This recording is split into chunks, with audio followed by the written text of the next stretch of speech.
Connor, let's get straight into this. What do you see as the key challenges purchasing a home today, particularly for the younger generation? Number one challenge, I think it's mostly mental and procrastinations when the reality is. If you don't mind, I'm going to actually ask you, because you've been successful getting into the housing market, what would you say were some of the key things that you did to achieve that end? Well, I think first step is being with a mortgage broker. They're great support. When you're having weekly conversations around loans that are available, different loan packages and structures, you start to visualize and go, this is doable. I could do this potentially in 6 months. Connor Pinnington, Senior Property Consultant and Auctioneer. We just felt that we had the trust with Connor. I just knew him to be such a genuine person. He's just always so positive. Today, guest real estate agent Connor Pinnington will help lead our discussion exploring practical ways to navigate the current housing market and potentially secure a home, even in tough economic conditions. Hopefully the Reserve Bank will cut interest rates this week. I'm your host, Ian Bunston. Welcome to Monday Matters. Welcome, Connor. Great to have you as our guest today. Thank you very much for having me. Connor, let's get straight into this. What do you see, because you're working in the whole field as a real estate agent, what do you see as the key challenges purchasing a home today, particularly for the younger generation? Yeah, I think number one challenge, I think it's mostly mental and procrastination. So I think a lot of first home buyers really read into the fact that, inflation was out of control, prices are high, interest rates are high.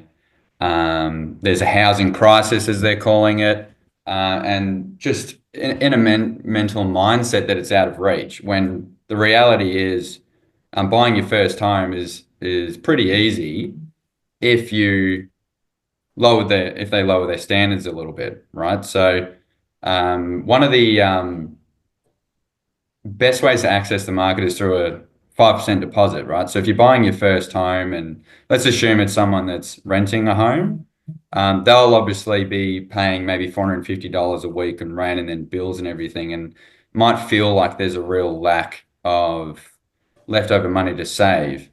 But if they just really look at it and break it down into food, travel, and fun, and everything else being a bill, you can actually find that, okay, I can save, even if it's just $200 a week. Just start saving and start building up a deposit, and just set a target. But I think coming back to the mental mindset part of it, it's public opens, anyone can go, right? So if they just start going out to open homes for properties priced $500,000, $450,000, and just start seeing what they could get and start creating a vision, then you start to get a bit of momentum towards home ownership. Okay, in some ways you've jumped probably into my second question a bit, but that's fine. But what would you say to folk, and I guess we're going to have a lot of grandparents and parents who are listening today that can be supporting their children or even other folk their age wanting to get into the market. What would you say the key steps for first-time home buyers to get into the Australian housing market? And maybe you can bring in maybe some of the key government grants or schemes that are available to assist. Yeah, so I think for anyone that has family that's in a rut about it and feeling down, it's just explaining that, it is possible. And that, I guess coming to your question about schemes. So there's the 5% deposit scheme where you don't pay any lender's mortgage insurance. So lender's mortgage insurance costs about $10,000, and it's if your deposit's less than 20%. So this scheme allows first home buyers to avoid that. But you're also not paying any stamp duty as well, up to $600,000. So there's a lot of advantages for a first home buyer out there. Now, one of the arguments is, you're capped at $600,000. I think for anyone with families, just explaining to them that your first home isn't your final home. You're not going to get a mansion first time round. You've got to buy a 2-bedroom unit, which is what I bought for my first home. And once you get in there, it's your own, and you can start adding value to it. So that scheme that's 5% and no LMI is pretty amazing that you can get. That's very accessible. So it means all a family member really needs to do is save $25,000. So just say, look, $25,000, let's break it down. And that scheme is available up until July. However, most mortgage brokers are saying it's going to be extended. So it should be still around, even if you started saving now. So, if you don't mind, I'm going to actually ask you because you've been successful getting into the housing market. I know, and I do know, of course, you work in it. But what would you say were some of the key things that you did to achieve that end? Well, I think first step is speaking with a mortgage broker. They're great support. Family's good too, obviously, but when you're having weekly conversations around loans that are available, different loan packages and structures, you start to visualize and go, this is doable. I could do this potentially in 6 months. So if you speak with a mortgage broker and start providing them documents on your income, they'll be able to tell you what deposit you need. And it's really just about I think everyone talks about sort of monthly or yearly goals. Just break it down per week. How much money am I going to save per week? So even if that's $100, that's 400 a month. You're going to quickly get there. Um, but speaking with a mortgage broker, they'll be able to give you different tips on, okay, put your money into this saving account and here's your spending. And I sort of briefly jumped ahead earlier on food, travel, fun. Just work out exactly how much it costs per week. So travel might be $70 for fuel, depending on what you do for work, how much traveling you're doing. Food, maybe $20 a day. Fun, maybe you cut that down as much as you can just to save quicker. But yeah, I think the first crucial step is to speak with a mortgage broker and get their recommendations as well. Because there's so many variables, Ian, as well. So I'm sort of projecting a little bit anecdotally here. A couple is going to save a lot quicker than a single person. Or Yeah. someone living at home with their parents is going to save a lot more than someone that's renting. It's just about looking at your own situation and working from there. Mm. Now, Connor, on the weekend, I was talking to a friend of mine who's a Sparky. He's 35. He and his partner just had settlement on their unit in January. He's really thrilled about it. And I said, mate, what was the key thing that you did that really helped you to get there? And he said, of all things, he said, actually, I used to get up a fraction early and I make my own lunch. Yeah.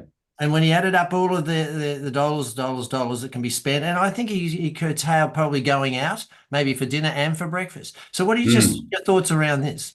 Oh, 100%. I mean, how often do you drive past a coffee shop and see, a group of 10 people huddled out the front waiting for their, $5.50 cappuccino, right? That right there, that's 25 to $30 a week you can save. But making your own lunch, I mean, first of all, it's going to improve your health. You can just go to Woolies, get some veg.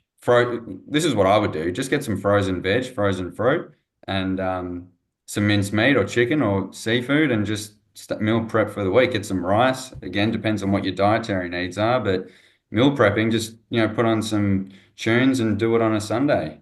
Do your whole week's lunches, and you'll save yourself $15-20 a day just there. So, and you'll learn a skill, right? If you're a young adult living at home and mum and dad are cooking your dinner every day, if you start cooking your own, it'll prepare you for when you move out. Because that was a shock to my system when I moved out, having to come up with things to cook every day is a challenge as well. So, And dare I say, there's Aldi's as well, and you might cut your prices even a bit more there.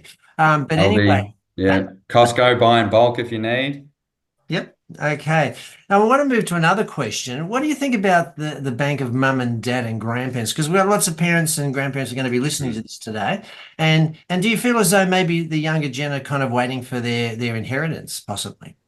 Yeah, look, I think bank of mum and dad's fine. Again, I don't want to put my opinion on it too much. I think if you're going to pay them back, if it's a gift like an early inheritance, as long as I guess it's up to the parents, right? Like, if they've got three kids, I know people that have had issues where it's been imbalanced between three kids with how much have been given out per property. It can create a bit of friction.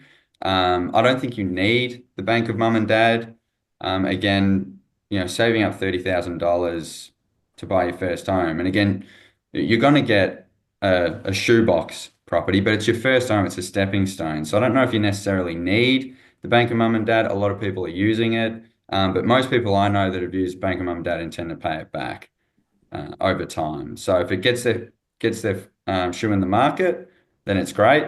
I think a lot of parents just want their kids to have their own property so they can sort of ride the growth and start chipping away at it rather than, taking the long road round. But yeah, I don't see any problem with it. I just think got to be mindful of the family dynamic. And also, when we were talking about shopping at Aldi and saving, once you have a mortgage, you're still saving because you've got to allocate $2,500, $3,000 a month to the mortgage, right? So if you jump straight into the market without having a saving mindset and mum and dad give you a 10% deposit of something you buy, the servicing of that mortgage is on you. And if you haven't got that saving muscle going or that budgeting muscle going, you're going to struggle anyway. So yeah, I guess short answer, nothing wrong with it. Allows people to get into the market, but I think just be very mindful of it. And first, speak with a mortgage broker and see, can you do it by yourself in a reasonable amount of time? Connor, I want to just move to an announcement that I heard yesterday on the news about the federal government legislating to ban foreign investors from purchasing homes for the next 2 years. What difference do you think this is going to make? Yeah, well, I guess what they're doing there, looking at the motive behind that, they're banning foreign investors from buying established homes.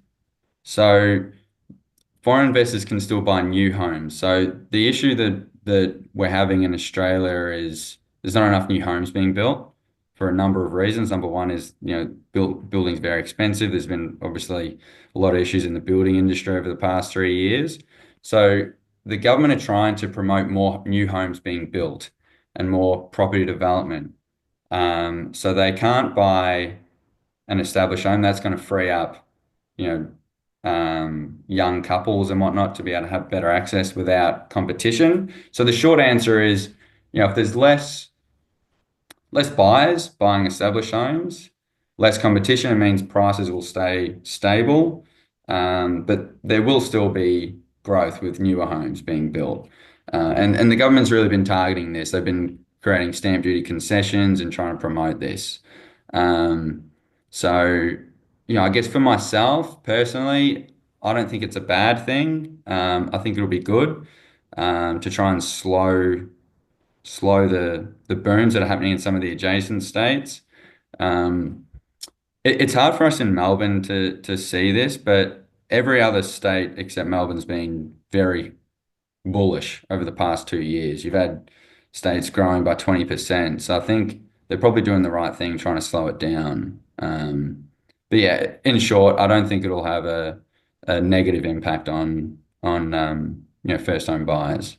Connor, the issue of expectations, particularly amongst the younger gen, do you think that they've been too high Expectations. in terms of what that they want to get for their first? Yeah, definitely. Yeah, because young adults, they look at what their parents have. 4-bedroom home with a rumpus in the back, 3 living areas, a pool, and they say, well, I want that. But they don't sort of rewind 40 years to what their parents' first home was, which might have been a 3-bedroom cottage that required a bucket load of renovation. So I think it's, again, understanding that you're not going to get what you want straight away. It's a process. Stepping stones. I think my parents are in their fifth home, maybe their sixth home, right? And they're in their 50s. So it's about climbing the property market. But I think that sort of mindset definitely comes from buyers need to sort of educate themselves on that.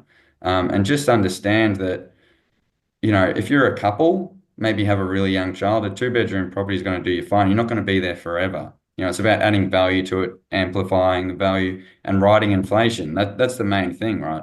Everyone wants to get into the market quickly because they see prices climbing year on year. If you get in, you'll create equity and then move up to the next one. So I think it's very important not to have the instant gratification mindset when buying a home. But I think that requires a bit of family support as well. Just getting around someone saying, nope, you can buy a 2-bedroom property, it'll be near the shops, convenient location, and make some changes to it, whether it's renovate the kitchen, lick a paint, add value, and you can get to the next one later, just like we did. Just speak anecdotally to your family and say, we didn't get what we wanted straight away. Yes. And it seems that that's quite a challenge for the younger gen, just generally speaking. I mean, we were very fortunate when I built my first home. We did have a backyard. It was lovely, Mhm. and we still do have a backyard. But it seems like the way that developers are working these days, we've got to have more single or double, bedroom units. Mm. And we're talking about 2 or 3 or 4 levels as well. So, what comments would you make around this space in terms of the way that we are developing going forward to accommodate for this housing issue that we've got?